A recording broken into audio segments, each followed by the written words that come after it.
Hey guys, welcome back to my channel. In today's video, I am doing my August bullet journal spreads. So like always, starting off with the quote page on the left, title page on the right, and then moving into the rest of the spreads for the whole month of August. So the theme this month is mushrooms. I wanted to do something that was brown or like had brown as the main color because I haven't used that yet.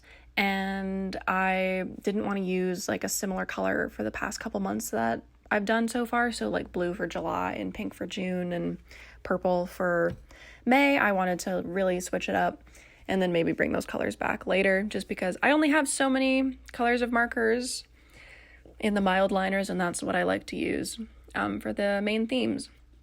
So the only thing that I could think of that was brown other than coffee is mushrooms.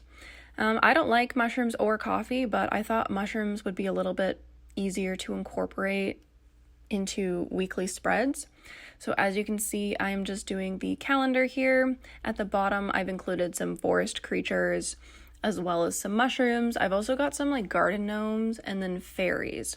So it's kind of like a mushroom slash forest slash garden theme. Just because, again, I like mushrooms are only so big, right? Like I can only put so many mushrooms on a page.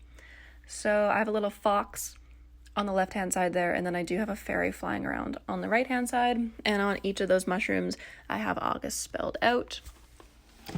And then moving into the expense tracker and habit tracker, it looks the exact same as just about every single month that I've done, only the habit tracker part is in mushrooms, which is a little bit more creative than what I've done, but it does mean that I have gotten rid of just one of the trackers. I started including 5, now it's back down to 4. I don't know. I just kind of switch them up every once in a while, figure out what I actually want to track, what I don't want to track.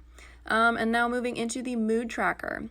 I drew a whole bunch of mushrooms for this one. So the point was to color the mushrooms in a different color depending on the mood. So I have, I believe, red, browns, and green colors eventually. I'm not sure. That will be confirmed when we get into the coloring section here.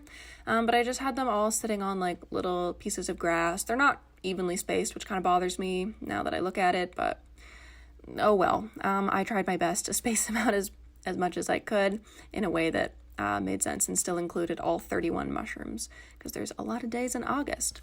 And I can't believe it's already almost August. Like I'm recording this voiceover on the 25th of July. So that's actually crazy to me that we're over halfway done the year and I have a month left of summer before I have to go back to school. And I'm going into my final year of university, which is really scary, but also very exciting. So this weekly spread, I've got some really tall mushrooms. There's a little gnome and then a raccoon. Raccoon does look a little funky. It does end up looking worse once I color him, but that's okay. It's one raccoon.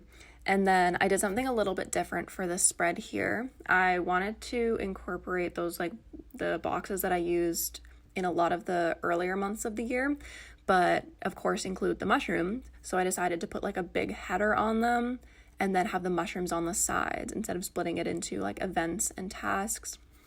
Just because again, in the summer, I don't have a lot going on. Like I work and then that's basically it. So I work and I do my art. So now, I also wanted to include some spreads that had brown paper in them. If you recall, I added some black paper, like construction paper into the spreads for May, and I really like the way that turned out. So because I bought a whole pack of craft paper because you couldn't just buy like a few sheets of black craft paper at the dollar store. I ended up having a whole bunch. So now I have brown ones also that I was able to glue in here. So you're going to see that the same colors kind of repeat themselves. So we've got like the greens, the red, brown, and then I have that beige kind of tan color for the stems of the mushrooms. And that I'm pretty sure stays the same in every single mushroom because I can't think of any other color stems of mushrooms. I don't really know what else to say about this. I loved how much detail went into it. I feel much more confident in my ability to draw mushrooms now because again, like I don't really like them, so I wouldn't draw them unless I had a reason to. But this gave me a reason and I got a lot of practice because I drew a ton of mushrooms. So I'm excited to see like what it's going to look like when I have the mood tracker all filled in. Like, that's my favorite part, I think, is like when I'm finishing the month, is seeing everything completed, filled in, when I have all of my events written in, check marked off, you know, the whole mood tracker is filled out. Same with the expense tracker, the habit tracker.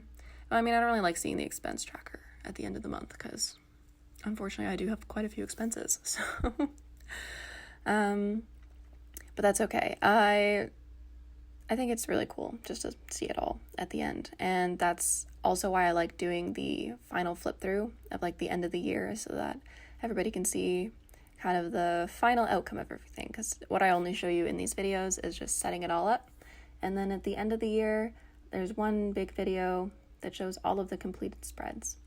So this one, I tried to figure out which colors brown I wanted to use so that it wasn't the same colors of brown on the same parts of the page, and then I failed epically, so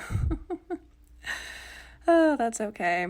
As you can see, my cat has decided to join me, and he is pushing the my lamp, which is what I have my phone attached to in order to film these, so the filming gets a little wonky right at the end here.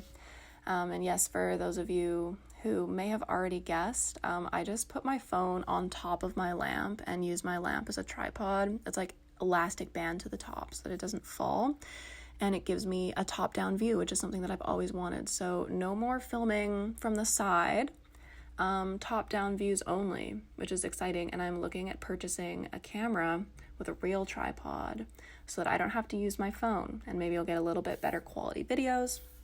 Who knows? But that is in the works. Currently, I'm researching different kinds of cameras, trying to figure out what I'm going to like. And here's that brown paper that I was talking about. I just used my white gel pen on top in order to make that pop. And here is the final flip through. So I am happy with this, the way that this turned out. I think it's pretty cute. Not my favorite of the themes that I've done, but I think I incorporated the brown color really well. And I did come up with a bunch of cute ideas.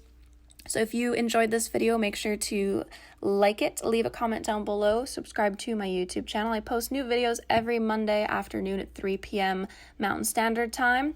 And enjoy the rest of the video. I'll see you all next week.